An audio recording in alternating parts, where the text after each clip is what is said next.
This episode of our discussion with somebody that you guys taking time out. You guys want to A little bit different.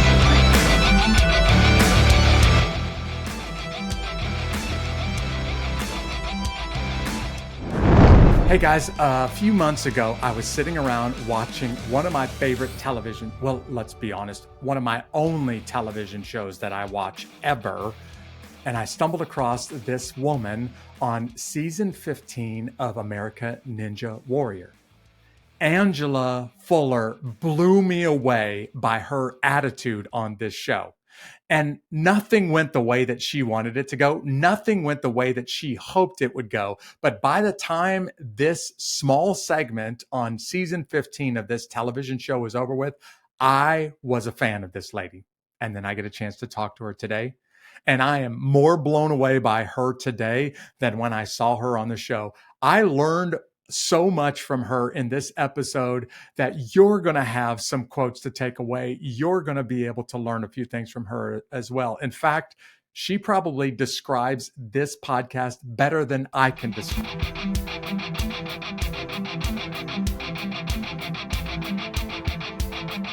These stories of triumph over adversity will help you handle your toughest days in life and become unbeatable. Hey, Angela, thank you for being a guest on this episode of Unbeatable with me. Thank you so much for having me. I'm so excited to be here. Man, I have been looking forward to this ever since I was sitting around watching you on television. No exaggeration. Yes, thank you so much. Oh my goodness. It has been an amazing year. And I'm just so excited to be here and share my story with all of you guys today. Okay, so I am a huge fan of the television show that you were on. In fact, I stumbled across it probably in season 1 or 2. I didn't even know what I was watching, but I was mesmerized and I couldn't turn the television off. And now I generally don't watch a few minutes of television a day. But on this, when American Ninja Warrior's on TV, I am glued to the television because of this international phenomenon is what it's become. And you were a contestant on the last season 15. Yes. Oh my goodness. Me too. It's been a show that I've watched for years too. And I used to think that this is just for kids. And I wish they had this when I was little.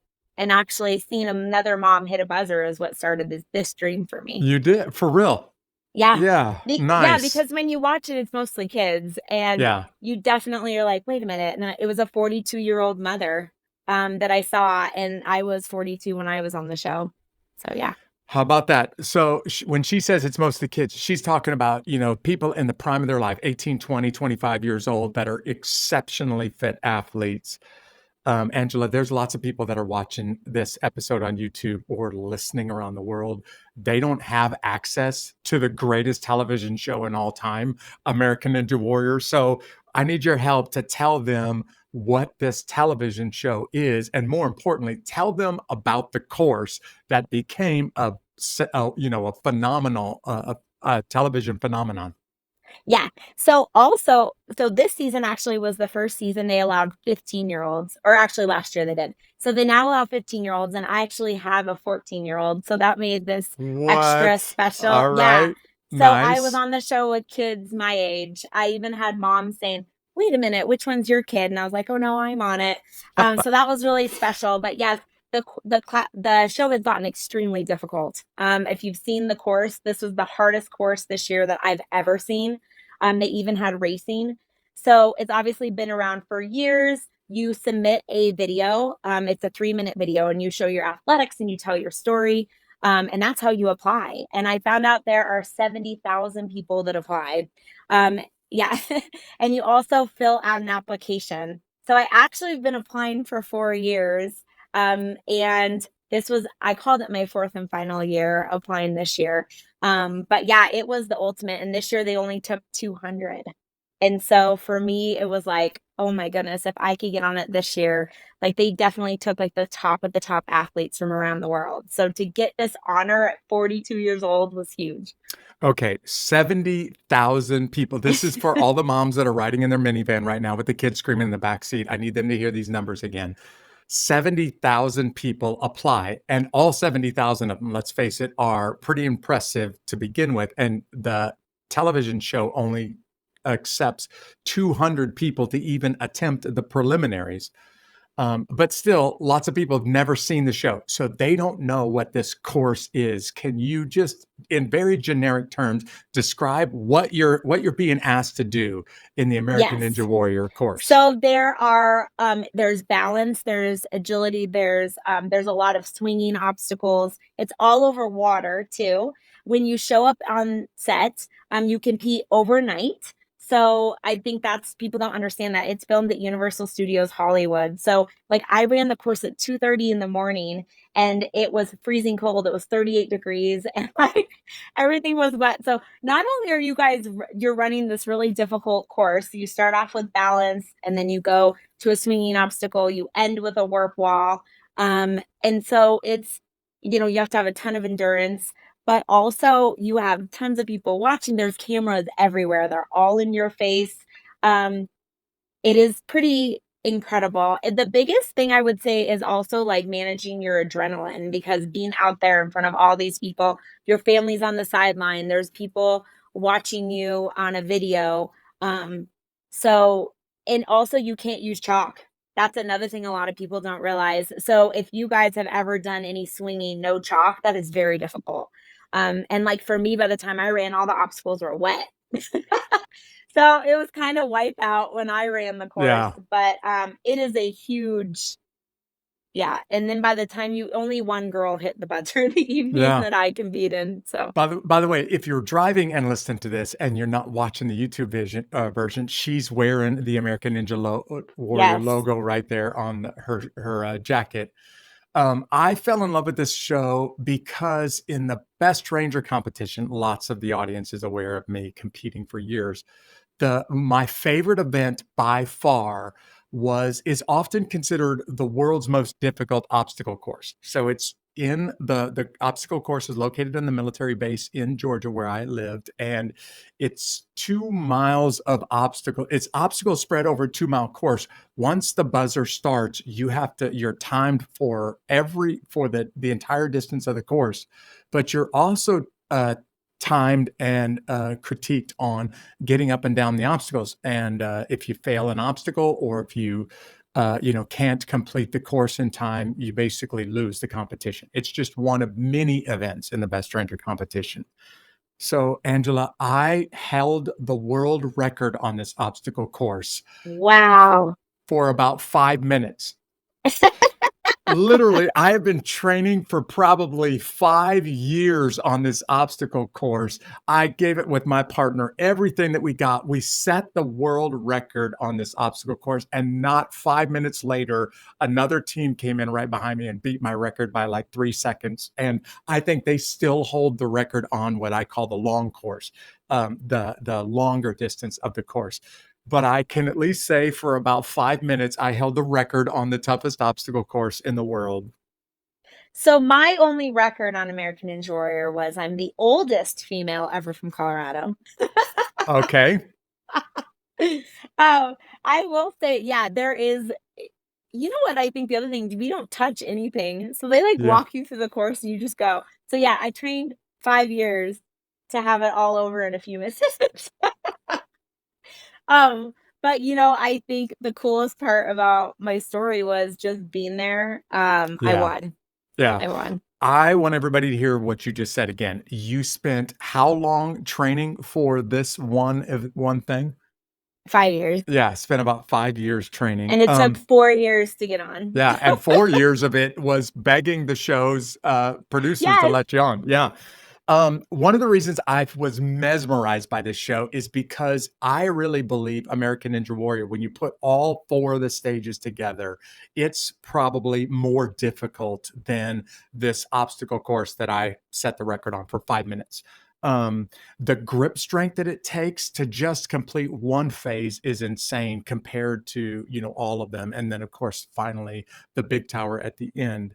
But I was just cruising through the channels, saw 2 seconds of this show, and I was hooked from the very first Yeah. season. So of course I remember watching you on the Yeah. show, and I remember your your attitude and your energy. And there are some people, that before they even get started, the crowd falls in love with, and you, of Yeah. course, are one of those people. I really did. I ran up the stairs and I knew that the odds of doing well on the first that night were pretty low, just because of the weather. Yeah. And there was some other things. And it's so cool to be at a point in your life and just be like running up, I won, and seeing my family and everything I'd been through. It was the most magical moment of my life. Yeah. You've said it before in this episode now twice, but I heard you say just a few minutes ago that just being able to be there at the beginning of the show is winning for you because of all that you've had to overcome. Winning was just getting there. And I've done a little bit of research on your background, so I have an idea of what you've had to overcome. But I want the audience to hear about this. So let's go back in time and let's talk about a few of the. You've been through a lot in your life, but there's a couple of pretty significant events. Can we go all the way back to the car accident and Yeah. So let start me there? take you back. So you guys, when you see me run on stage, you'll be like, wow, she is the happiest woman to be there. Even Matt Eisman said that as I came out. Because let me take you back. So yeah, I grew up in Colorado. I was a gymnast and cheerleader my entire life. So I was an athlete my whole So you life. were doing backflips your whole life, My basically. whole life. And then I even cheered in college at Colorado State University. Yeah, So come on. so it was, and then right out of college, my life completely changed. I was in a horrible car accident, and I broke my back. So I had compression fractures, impinged nerves, herniated disc, bulging disc. I was a mess. And so I was done. And the doctor was like, basically, there's so much damage, like you can't really do anything. And if you've had back injuries, you really, and especially impinged nerves. So anyway, so my life was, I had to kind of make a shift in my life, right? I'm no longer an athlete. So I poured myself into my career. I got married. I had my 2 little boys.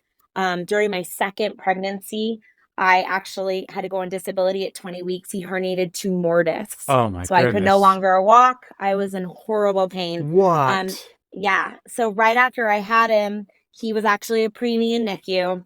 And I had an MRI and they said, you are really done. Like, we need to fuse your spine.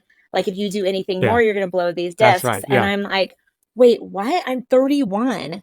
Well, unfortunately, due to my son being on NICU on oxygen, this diagnosis, I had postpartum depression and it was awful. And so I hid it from the world.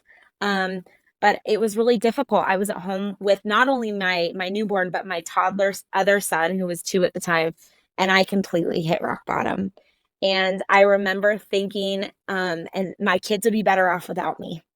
And I contemplated not being here anymore. And so I remember being in a closet, rocking myself, just like, I don't want to be here anymore, God. And he came to me, and Jesus came to me, and the light shone down. And he said, I have big plans for you. And I ran in and I grabbed my little boy and I hugged him and I'm like, we're going to do this, buddy. And so in that instant, it was like everything changed. And a couple weeks later, my friend said, come to Zumba with me. And I started dancing, even though I could barely move, you guys. I was literally swaying side to side, 50 pounds overweight, and my back was killing me. But I showed up because 1 hour out of the house a week from my kids focusing on me and getting my sparkle back. Let's give it So up to Zumba, right? yes, Zumba, yes. So that happened, and then, I decided to give my life to Christ, and I was baptized, and that I remember my shirt said "redeemed," and I came out of the water, and I was just like, "I give my life to you."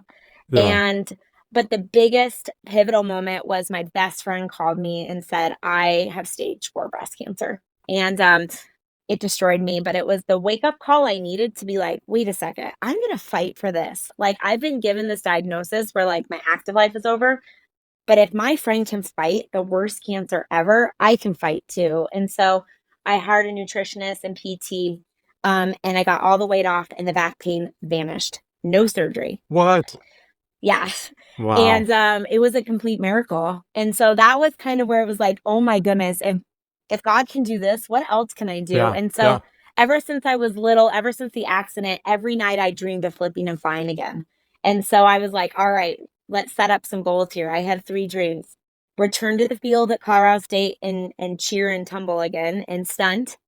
I wanted to do gymnastics, I wanted to compete again, and then I also wanted to compete on American Enjoyer. So I started chasing those 3 dreams. First dream, CSU invited me back to the field, and I did stunting again. And then I signed up for gymnastics. I also was ninja training during all this, but getting on the show was so hard that Yeah. I had to do some dreams I had control over, not Yeah. casting. Right. So I signed up and I did adult gymnastics, and then they asked me to join their team. So I compete with college club teams and adult teams. I'm also the oldest female in I Colorado was for going to say, that. you show those young women what's up, right? Yes, and I just competed in a national competition, and I'm also doing Masters World Cup next month. So that happened. And then in the midst of this too, I also started teaching group fitness because I wanted to help other moms. That's my passion. Like I want to bring their sparkle back. But then last year was that ultimate dream, you guys. So I will never forget. I was actually their last phone call. I don't know if I mentioned that. On Valentine's Day, they had called my husband in advance and they said, we know she has been dying to get on the show. Yeah, because for So 4 he, years she's yeah, been wearing us out. begging, like, please. So he recorded it. That was on national TV of me answering the phone. And I remember just being like, oh my goodness. But here's the coolest part. I found out it was filmed at Universal Studios Hollywood. Well, you guys, my best friend, my cancer hero, lived in like a In half an hour away Orlando? from there. Yeah, Wow. or not in Orlando, in California. California. Yeah. So yes, California. So she was going to be on my sideline in person. And so I'm not going to get teary-eyed, but unfortunately she did just pass away in November. And so when I ran out on that stage to have her right there, like she got to see the dream fulfilled that Wow. she inspired. Yeah. So there's so much of my story. So when I say I won, I won. Yeah. Like I Showing up really overcame was all of a that. win for you. Yeah. Yeah. But I also hope that through my story you see him, because people say, man, you're amazing, but he is so Yeah. amazing. And I always say, I'm that girl, like, it's not look what I did, look what he did. Yeah. Yeah. I want to go back to the car accident for a second. I've had lots Yeah. of my friends who were busted up in the military. They were exceptionally fit, incredible athletes, very, very amazing warriors. And anybody like you who's grown up in gymnastics and cheerleading and tumbling and doing stunts and then gets in an accident, uh, it can basically remove the rug out from under your feet. So some of my friends who got busted up on parachute jumps had the same injuries that you had, and doctors told them you'll never be able to jump again, you'll never be able to be in the military again, and essentially their life took a really dark, really downward spiral because they lost their identity. Everything that they've ever known about themselves was strong and athletic and fit and able to accomplish great things. And now you just described yourself as not able to walk, overweight. Doctors are saying we need to fuse your spine, which I already know when that happens, that's it. That's the kiss of death. Like there's no coming back from that. Um, and I have 50 friends that have had catastrophic back injuries to the point that every guy that I worked with in the military used back injury as like I would rather lose a limb, literally lose a limb, because they can give me a prosthetic than go through what you went through with a back injury, because that would end my identity as I know it. And I'm just trying to imagine how your world was reeling after the car accident, because all that you've known is gymnastics and cheerleading and being very fit and, very active, and now it's all stripped away from you. So when you're in the doctor's office and they're showing you the pictures of your spine and they're giving you the prognosis, can you think back to what was going through your mind? Yeah. It was absolutely horrible. And I always say that a diagnosis is just an opinion. All And right. I I like really that. I'm going to write yeah. that down. That's a great quote right there. It really is. And so it, but it absolutely, it's really hard to hear those words and to be told you're done. And For the average person, when you have an injury like that, yes, I could still like do basic things, but I was an athlete. My soul was set on fire Yeah, of when I course. flipped and flew. So, like, to be given that diagnosis, yeah, it's like your life is over. It really did feel like my life was over, and I had to shift and kind of, yeah, reinvent myself. Like, who am I without athletics? That is when I'm so happy. And so, yes, I went to a very dark place. And a lot of people are like, oh, that's so hard. It was 14 years. I slept on a heating pad for 14 years. 14 years of back pain? Yeah, 14 years. And it was excruciating. And I, you know, popped ibuprofen and did what I could. Uh-huh. And I just gave into it. And I agree. When people say, I would rather break my arm or have my arm removed than have a back injury, you can't avoid your back. That's When you right. sit, it hurts. When you sleep, it hurts. There's no avoiding Yeah. it. And so it was horrible. And that's why I had to go on disability. I couldn't work. I couldn't sit at a desk. My legs would go numb. So the worst part of backs is that nerve impingement, right? Because it's just shooting pain Yeah. down your Yeah. legs. Yeah. So yeah, and here's the miraculous thing. Even when I went in to apply for the show, I had to go get my MRI. And I remember the doctor going, "What was this for?" I was like, "To You do want to American do Ninja what? Warrior." Yes. And he's like, "How are you doing that with Yeah. this?" And I'm like, "God's awesome." And he's Right. like, "Okay." So the other thing, I don't even know if you know, but when you tumble in gymnastics, you put 10 times your body weight when you land. 10 times your body weight is the force of landing on a back that is all that injuries. So it is pretty awesome. But I'm also here to tell you that God is obviously awesome. He heals you. I really do feel like a miracle, but also you can heal yourself through clean eating, get training, strength training, building your muscles, building your core. Your body was built to heal itself. Yeah, just 2 weeks ago, I think, or maybe 3 episodes ago, I interviewed Anthony Lee, who had a major parachute accident, basically ended his career in the military, and then the doctors said, "You're so busted up, ankles, legs, hips, back, that you'll never be able to walk again." Anthony's done 250 marathons since then, and I know only a couple of other people like you, like Anthony, who have said, I hear the doctor's opinion. I understand that they're an expert, and in most circumstances, what they're telling me is probably the truth. But I'm not gonna accept this opinion. It's one thing to have a positive mental attitude. It's a whole nother thing, Angela, to deal with 15 years of chronic back pain, which some really tough men would become addicted to painkillers after 5 weeks of it, let alone after 15 years of it. Yeah. So how'd you get through some of the pain? Yeah. Honestly, it was nobody knew too. I'm really good at hiding things. I Wow. just pretended Okay. like I was okay. Yeah. I've always had this attitude though, where I can't choose what happens to me sometimes, but I do get to choose my attitude, which is gratitude. That is And another good quote. I'm writing these down left and right because these are some amazing quotes. I hope everybody yeah, heard that. But if they missed it, you can say that one more time. You can't choose what yes. happens to you. Say the rest of it. Yep, you can't choose what happens to you, but you do get to choose your attitude, which I choose gratitude. All right. And so there's always something to be thankful for. So I always start my day off thanking God for everything that I do have, right? That is going well. And I just focus on that.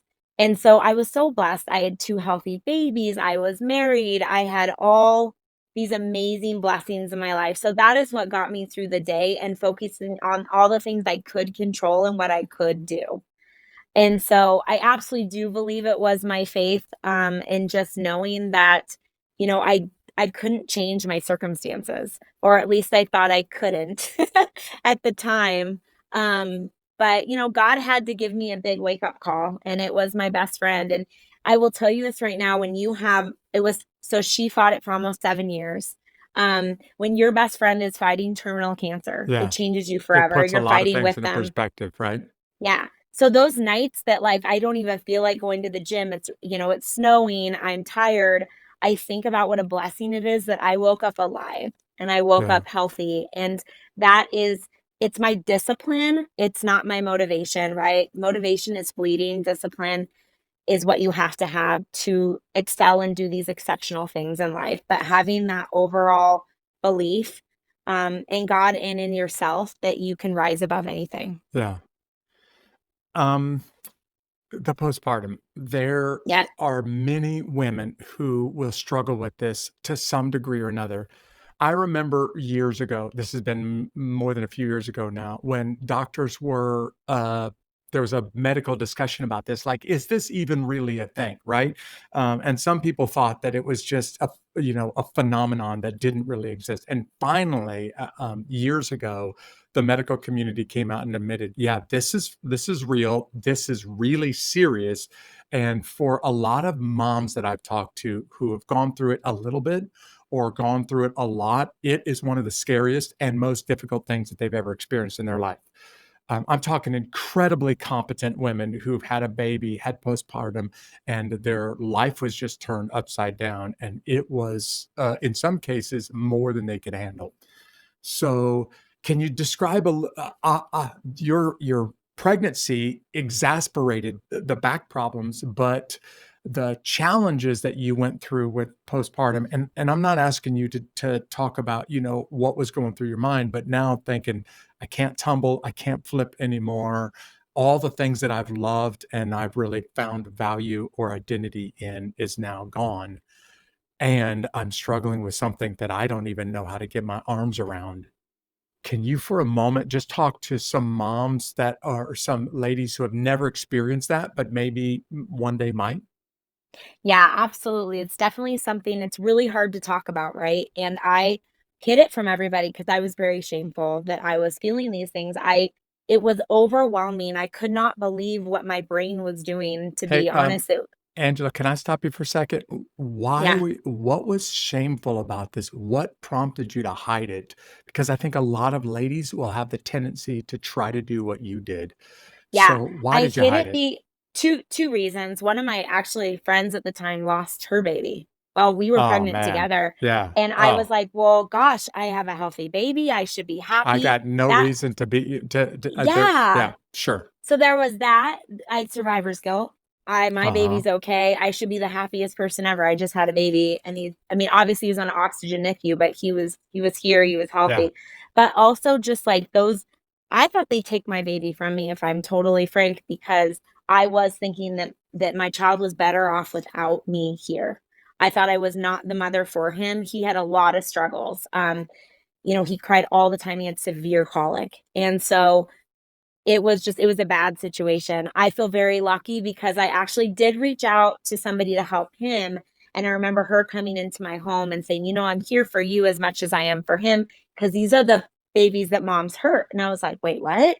And she's like, "Well, because they don't stop crying. Like, it's hard, Angela." And it was kind of one of those moments where it was like, "Okay, it's okay that I'm struggling. Like, this is normal." So I like to be really open about my struggles with postpartum because it can happen to anybody. If you meet me, I am the most happy, joyful. You would never in a million years think that I am struggling behind closed doors and ever contemplating that the world would be better off without me. Um, and so, yeah, it was one of those things where it was God put though the right people in my life to help me, and that's why I am here today to talk about it.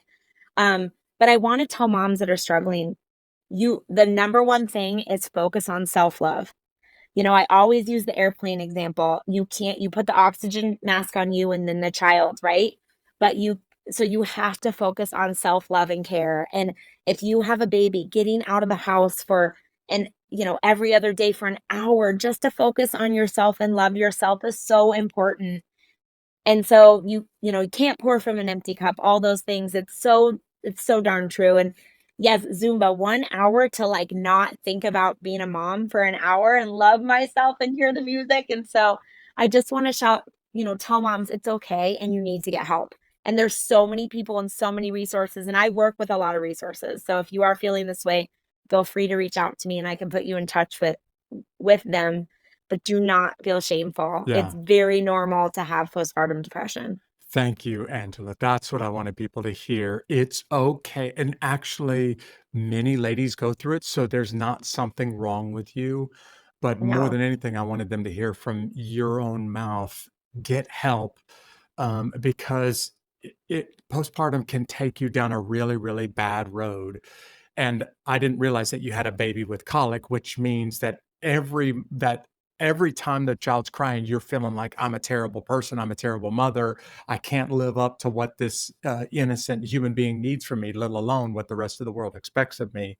And that kind of pressure, and that can be overwhelming. In fact, I know personal examples of ladies who got to rock bottom and they couldn't find help and they couldn't find a way out and they did the unthinkable because of postpartum. And I want some people that are listening, maybe even some dads right now whose wife is pregnant and they've never experienced this before. And now, when they see it for the first time, they don't think there's something broken with my wife. They're more compassionate and willing to give her some help. Because I just want people to understand how devastating this can be if you don't get help. Yeah, it was actually a woman in my community that took her life and her children's life. That was actually when I decided to come forward and talk about my story because Yeah. it's hard. Talking about my back injury, if I'm honest with you, easy, right? Yeah. Yeah. But mental health is a whole other thing that is really difficult, but we all struggle with it. Everybody has times where they're depressed or go through things. It's not some weird thing. It's totally Right. normal. It's part of being human. And so if we can talk about it more openly, I think that we're going to help everybody. I never intended for this podcast to talk about mental health. It was never my intention from the very beginning. And if I think back now, I want to say 80 or 90% of every interview that I've done has sometime, somehow mentioned mental health and the struggles. And I feel like almost every interview that I've done in this podcast, somebody has said, go get help. There's nothing wrong. It doesn't mean that you're weak or that you're less than a mom or less than the person you think you are by getting help. In fact, the strongest people are the ones that recognize, okay, this is scary and I need to get some real help here. Yeah, I love, like, even I was thinking about this when you say, why are you unbeatable? I was thinking about, when you are unbeatable, you're you get help when you need it. Yeah. You recognize that it takes a lot to be unbeatable. It takes who you surround yourself with. It takes seeing a therapist. It takes so many different things to be that person, to have the discipline and so forth. And so, it's not shameful to go out and get the help that you need because you can't do it alone. I'm here to tell you, I was not on that stage because I put myself there. I was there because the people that I surrounded, that I got help. It was my family, it was my friends, everybody around me helped me put me on that stage. So that's what I want to point out too. This isn't just look what Angela did. It's like, no, Yeah. it's everything that came together to put me on that stage. Okay, that may be the best description of this podcast that I've ever heard, and far better of a description than I've given of what it looks like to be unbeatable. You just described it better than I have about what this whole podcast stands for. And unbeatable means life just threw some really hard things your way. And you decided, I'm not going to let them overwhelm me. I'm going to get back up and I'm going to keep going no matter how difficult the challenge is. But Angela, you've been through some really hard challenges. Chronic back pain, a car accident that basically threw your whole identity in life upside down, and postpartum that was severe enough that the unthinkable could have happened, and still you didn't give up. And really, what I want the listeners to hear from you is why? Because other ladies that have been through what you've been through wouldn't have been able to handle it. They wouldn't have been unbeatable like you are. So what's the difference? Why are you able to keep going when others around you would have given up? Number one, Jesus Christ. Number two, choosing faith over fear, always choosing him. You have that moment, fear, forget everything and run, or face everything and rise. And I will always choose to rise. And so I think grit, determination, perseverance, that is why I'm here today. All of those things. I also want to tell people, like, I want you all to feel what I feel, because when you do overcome all of this and you make all your dreams come true, I cannot even explain that feeling of getting your sparkle back and getting to shine. And also, more importantly, getting to share your story and getting to help others, because that's really been the the biggest thing for me, doing public speaking, doing Yeah. podcasts, is being able to share my story with the world. Well, I want to give you credit. You're pretty courageous to be able to speak in public, to do podcast. I still am intimidated by this, and I've been, doing that for more than a few minutes. And obviously, you do it well. Let's go back to number one for a second. So you're in this closet, and you're considering the absolute worst. And there's a moment where Jesus shows up and changes your Yeah. life. And there are some people listening right now that have never experienced that. So they don't understand what this might have been like for you. Can you unpack that for everybody? Yeah, it was truly magical. I remember the brightest light shining down. And I'm in a dark closet, right? I was honestly rocking myself like, I'm done. I'm done. And I look up and the brightest light shines down and I see a hand come down and I hear, I have big plans for you. And I remember it was, oh my gosh, I was just speechless and I knew my life was going to change from that moment on. And I just chose to trust him. That was the biggest thing of, you know what? I give my life to you and you lead me. I love the saying where it says, I'm rowing the boat, but he's steering it. And that's what I do. I wake up every day, I'm rowing my boat, but he's steering it in the direction he wants it to go. And so there's something very powerful. Before I do anything, I also say, Jesus, take the wheel. All I right. really do. Right before I went on American Ninja Warrior, And before I for do Carrie, gymnastics. I know Carrie Underwood, Yes. you're listening to this episode right now. So that's a shout out to you. Yes. Um, Because I do. It's one, that moment, you guys, where you feel so much like, I can't do this. And I literally am like, Jesus, take the wheel. yeah. And I cannot even explain. And the coolest thing is when you do that, you guys, when things don't work out, you're not upset because Because that's it's what he not all, it planned on doesn't all depend happening. on you anymore, right? It's not all on Nope. your shoulders. No. And sometimes it's like, wait, Jesus, that was not the way I wanted to hit the buzzer on Yeah, American that's Ninja right. Warrior. Wait, you were using me to show the world that winning's different? Like, so sometimes it doesn't go the direction you think, but it's so powerful when you sit back and you go, oh, this is why you had this Yeah. happen this way, you know? Yeah, and sometimes those really painful life experiences, they don't make sense at the time. And then, as you said, you look back a few weeks, few years later, and you're like, oh, now I get it. At the time, it was miserable and I didn't understand it, but now I get it. And yeah, now it makes sense. Still not that, that much fun. I would have rather hit the buzzer, right? But Yes, now I I wouldn't hit get the it. buzzers. Of course. Jesus, can I do this and hit the buzzer at the same time? Aren't those two things possible? But But it's funny how many more people I've been able to reach because it's more relatable, right? And yeah, it's more how many people do go out and they win the whole thing. yeah, I mean, yeah. Part of the magic of this television show, and for the audience that's listening around the world, for those of you that are in the Philippines or Sweden or South Africa that have never seen the episodes or any of it episode, part of the magic is the backstory, and they tell the backstory really well. So before you even run up there on the platform, man, people are rooting for you, and they've never even seen you. The gun hasn't even, or the clock hasn't even started yet, but they're already rooting for you. Because of how well this show tells the backstory. But when you get a chance to select 200 out of 70,000 backstories, yeah, you should be able to get some pretty compelling stories there. yeah. Um, Well, and yeah, and that's what I fell in love with it, right? Because I am a warrior. Like I have been through some stuff and yes, I'm you out have. here fighting. Absolutely. Yeah. And so I'm very proud to say I'm an American Ninja Warrior. But I'm definitely a warrior for Christ. And Yeah. that is the biggest thing. I'm the girl that's like, look at me so you see him. You So that's what I hope you see. you used the same language a minute ago. I didn't miss it. I want to make sure that the audience didn't miss it. You described trust as a choice. And I Yep. want to go back to the choice that you made to be baptized.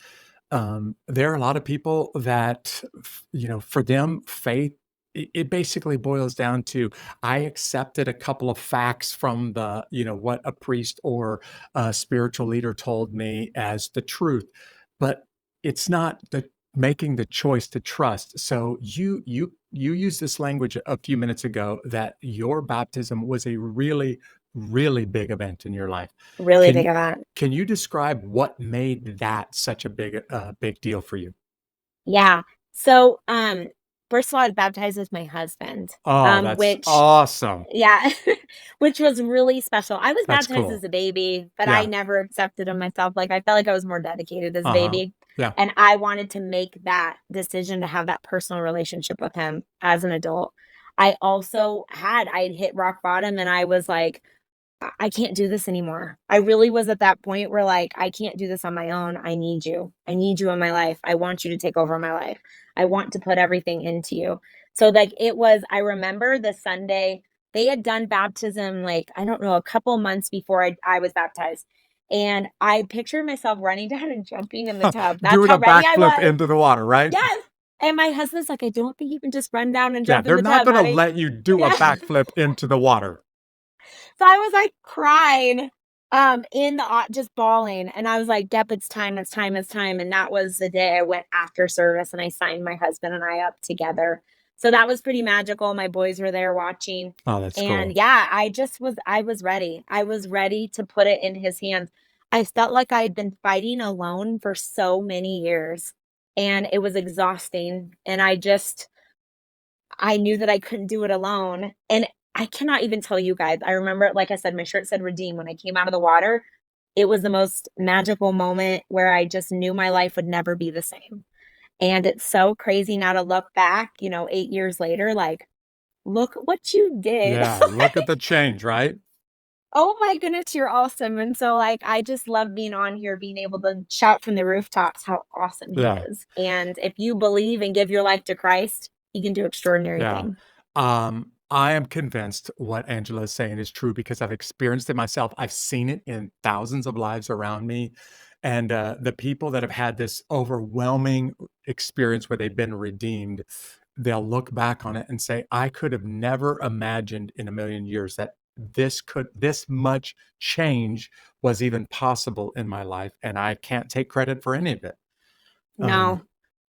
I you, know that's like you will see, like, it's so interesting when people are like, "You're so amazing." And I'm like, "He is." And they're like, right. "Huh?" Because he is. Like, I Yeah, have to give him all the credit. of course. Um, I rowed the boat, but he steered it. yeah. Because he's got the wheel. He's got Um, the wheel. Because I gave I it to him.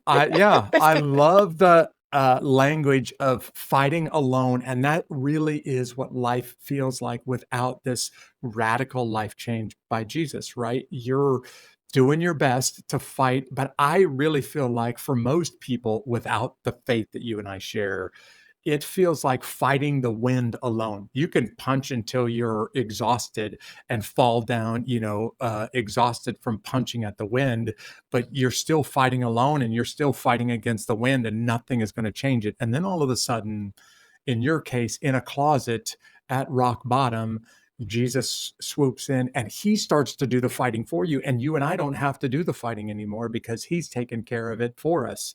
And all Yeah. we have to do is choose to trust using your own language.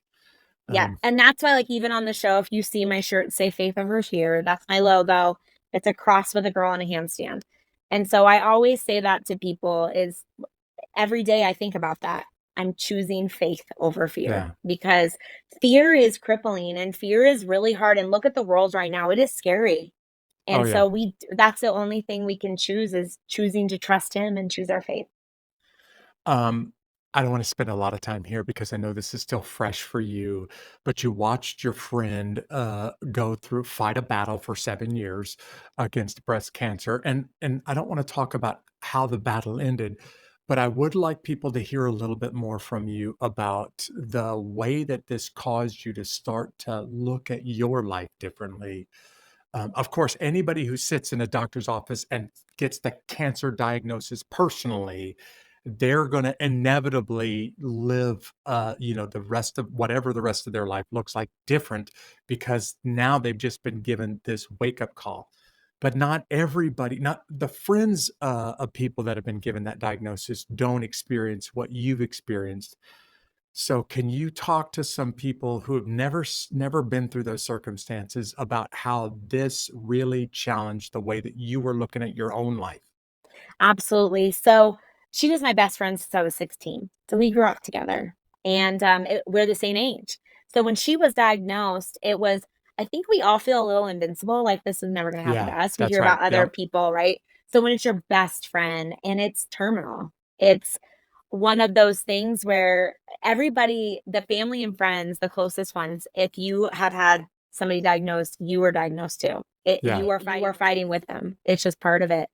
But it absolutely makes you look at life so very differently. And so it was one of those things, like I said, when I wake up, I just looked at life totally differently. Like waking up was a blessing. Also, my friend Shonda was the most incredible woman you had ever met. She taught special needs children every single day. She taught full time up until a month before her passing. She was an incredible woman. She'd wake up, she'd go on walks, she made the best of it. She never complained. She never Wow. let cancer win one day, not Wow. one day. Wow. And so she really did pass away a warrior. And I feel so lucky that her story is my story because I get to talk about her forever, right? Yeah. And I get to share her story. And that was the biggest thing. She just never felt sorry for herself. You never talked on the phone and she said, why me? So I think that, I wanted to be like her. I wanted to, be a warrior like her. If she can fight something that inevitably is going to take her life, then I can fight. And so it definitely changed me. It made me the warrior I am today. And so, like, that's what I'm saying. When she was on my sideline on the show, she was the woman that inspired the dream. I remember telling her that I wanted to do this, and she was that friend where I could have said, "Hey, I want to, I don't know, join the circus." And she'd be like, "Yes, I'll be there." Right? Like, nothing I said, she was ever like, "Really, Angela? Why do you want to Have do you that?" thought this through a little bit? Yes. So she was always there and she was like, "Oh my gosh, yes, you're going to do this, you're going to do this." And so how beautiful is God though that Yeah. he made it come true when she was still here to see it with her Yeah. own two eyes and she Yeah. was on my sideline. So, yeah, it absolutely changed me for life. If you guys have seen, been with a family member or a friend that's been through it, you understand that it changes you forever. And now that she's no longer here, she is with me every single day. So right up into her passing, I saw 1111 everywhere. And I'll never forget her last day on earth was 1111.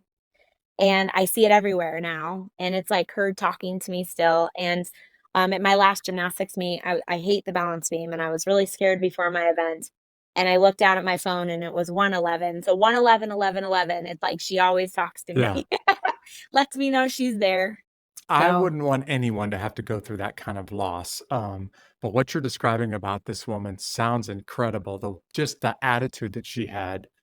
But I've known many people that have been close to someone who's been diagnosed with cancer, and their life has been changed like yours was, because it really is the wake up call. Like, wait a second, I always kind of lived like I would be around forever, and now I'm starting to realize I'm not. I won't be around forever, and I need to start to be very intentional. And in your words, very have a lot of gratitude about what I do have instead of angry or upset about what I don't have. And man, what a huge impact just watching somebody like this woman go through that can leave on a person. yeah, and I always say, like, "God woke you up today. Yeah, Go celebrate that's that," right. right? Go do something with it, right? Yeah, like, it's such a blessing to be here, and I feel like sometimes we allow these excuses and things that happen in our lives to take us down, and I will always choose to rise and just celebrate every day that he's given me, and so I'll honor her forever. Yeah. I'm glad that you're talking about her, not just on this episode, but I'm glad that you keep talking about her because it sounds like a lot of people need to hear about her attitude. Yeah, absolutely. Here's how I wanna, end this episode. I've heard a lot of amazing things. In fact, I've written down about 5 quotes from you today. But I think one of the best things that I've heard from you today is the idea that just getting to the start line was winning. Yeah, And I think I want listeners to hear a little bit more from you about this because there are people out there that have this dream, right? I'm going to one day own my own business. I'm going to one day be the top leader in my company. I'm going to one day, have this dream. And the dream is to be at the top and to hit the buzzer in your case, or to, get the prize money. And that never happens. I think it's a big but an important change to look at, wait a second, maybe just being able to show up at the start line is a win. And that's not really the way most Americans view winning or success. Our idea of success is you beat everybody else and there's nobody else to beat. And you're at the top of the industry and you're the captain of your own destiny, and that's success. So, can you kind of wrap this up by explaining what this felt like to be at the start point and how that really was winning for you? And then, really, what I want is for people to hear from you how just being able to show up tomorrow at what you've been dreaming about for years, even if it doesn't work out the way you want it to go, just being able to show up there is a privilege that you should savor. Yes, absolutely. So yeah, so when I ran up the stairs, now I all want you to go see the clip because it is pretty. Okay, I was so so we should just excited. go ahead and tell everybody how long did you survive? How far did you make it through the It wasn't long, preliminaries? guys. It was so I ran up the stairs. I knew what I was facing, right? But I was so excited. I remember getting on stage, like soak this in. And I looked up at the screen and my students and best friends were there. I look at Uh-huh. the sideline, my best friend and my family and my boys are there with signs, go mom. And I remember also, if you see, I always say for the mom. It was for the moms because so many moms give up on Yeah, themselves. on the dreams, Um, right? they do, and they focus on their kids, and so it was like I won just being there, but I won for the moms. And so it was that beautiful moment of 12 years ago, I had been on disability, right? I mean, there were so many things that came together. My best friend was right here on the sideline. I made it to the stage. I'm considered one of the top athletes in the world because they selected me to be here. And so it didn't even matter. I remember actually even contemplating doing a front flip into the water because the obstacle I was about to jump on was Awesome. wet, Yeah, and, like, every 8 people before me had fallen in the water on it, and I was like, "Oh, this isn't gonna last yeah. very This long." isn't gonna go So I well. jumped, and I said, "Jesus, take the wheel," and I climbed and climbed and climbed, and then, unfortunately, my booty hit the water, and I was out, and I came out of the water, and I grabbed my towel like it was a trophy, and, they kept saying, "What happened?" And I was like, "My dream just came true," and they're like, "Okay." And it was so cute, and so they shared it because for me, I did, and I remember going back to the tent and the girl that hit the buzzer, I was just as happy as she was, and so for me, I'd overcome everything, that everything that the doctor said, "You'll never do this, you're done," all those things were wrapped up into this moment of like, "I proved you wrong. I'm here, and I did it, and I got on the stage," and so it meant the world to me, but it was more than me. It was, "Wow, I know this moment's gonna change the life of just not me, but every single Yeah, woman watching me, right. especially the moms." And Well, so, yeah. I wanted people that are pursuing their dreams right now. Some people that have these dreams that they're not sure they'll ever even get a chance to chase, to hear from you. Sometimes just being able to show up at the start line, no matter what happens next, sometimes just being there to be able to run up the stairs before the clock even starts, that is success. And I remember a couple of things about you. I remember the infectious joy that you had running up the stairs. Who could possibly miss that? I'm going to challenge everybody to go back and to watch this segment from season 15 of American Ninja Warrior. But I also remember your attitude when you came out of the water, and everyone else is frustrated and they're disappointed because I didn't get a chance to finish the course, ring the buzzer, and move on to the next stage. And in your case, you got out of the water with this incredible attitude, and I was thinking, wow. I wish everybody, viewed life the way that you do. Yeah, thank you. And yeah, that was everybody cried, and I remember being like, "Why are you crying? You gotta be an I you're just an had a American chance to Ninja do the Warrior." thing that I've been dreaming about for years. What are Yeah. you crying about? I was so confused, but you know what's so cool was like I got to go back in this tent and you watch everybody, and I got to share that with everybody. I got to be the light in the Yeah, tent, yeah, and that was pretty special too, especially these young people, right? Because when you're young, you don't see the bigger picture. right. You see that I did not hit the buzzer on a national TV That's show. all that they can think um, about. Right. yeah, and for me, it was so very different. And so, yeah, it was definitely one of those magical things. But I just want to tell everybody, you need to dream big. Like, that dream that keeps you up at night, that sets your soul on fire, go do it because it's priceless when it comes true. And it's never too late. I hope when you see me, don't use age, first of all. I am 43 years old now and I'm doing this, right? And I'm the oldest to do all of this, and I'm sick of being the oldest. So I need more of you You old need some people. older women out there to represent, right?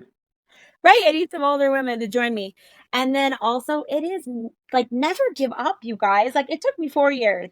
And that's the other thing, a lot of you out there chasing your dreams. Rejection is Yeah. so hard. I So should have hard. talked about that. You got year after year of rejection, and after year 4, you didn't even have to, apply again because you've been rejected so many times before that. And sure, you have a dream, you're gonna face rejection sometimes year Yeah. after year after year.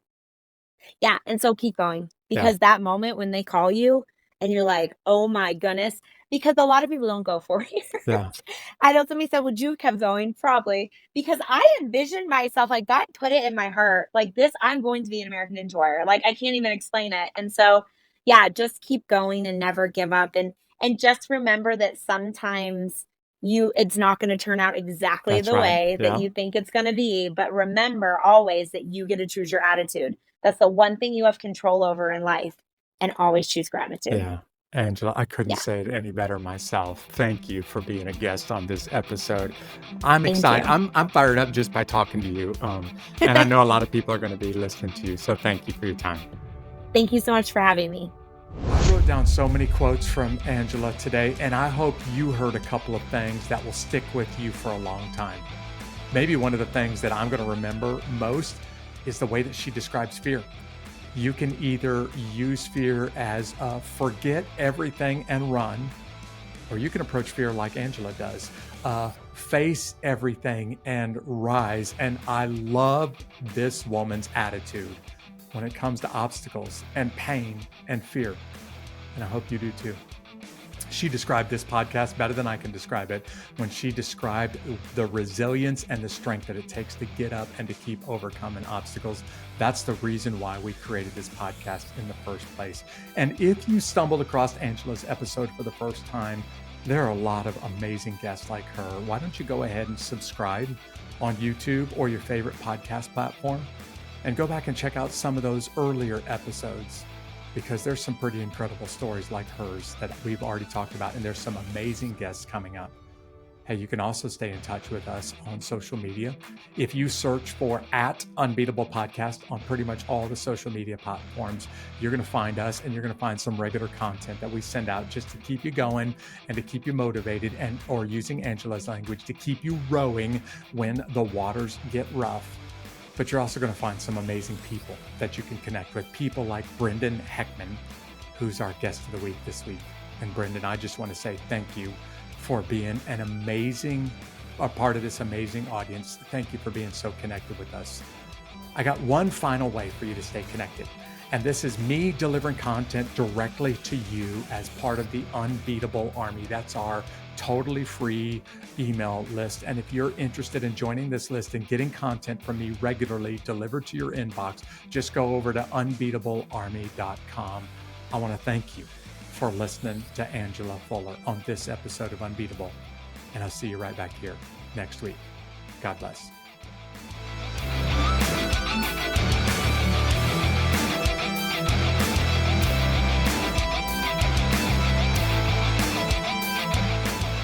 These stories of triumph over adversity will help you handle your toughest days in life and become unbeatable.